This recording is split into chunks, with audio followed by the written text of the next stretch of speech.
এখানে আমরা দুটো শালিক পাখি দেখতে পাচ্ছি। এর আগে একটা পাখি ছিল। বৃষ্টি হচ্ছে বাইরে,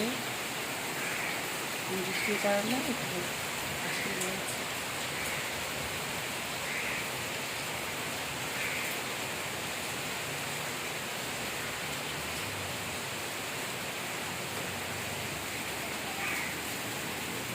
অনেক বৃষ্টি হচ্ছে।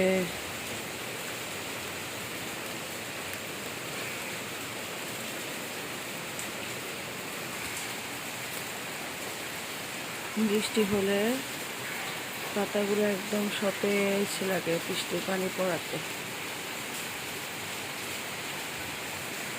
সবার দুঃখ কষ্ট ধুয়ে মুছে যাক বৃষ্টির পানির মতো। শুভ সকাল সবাইকে।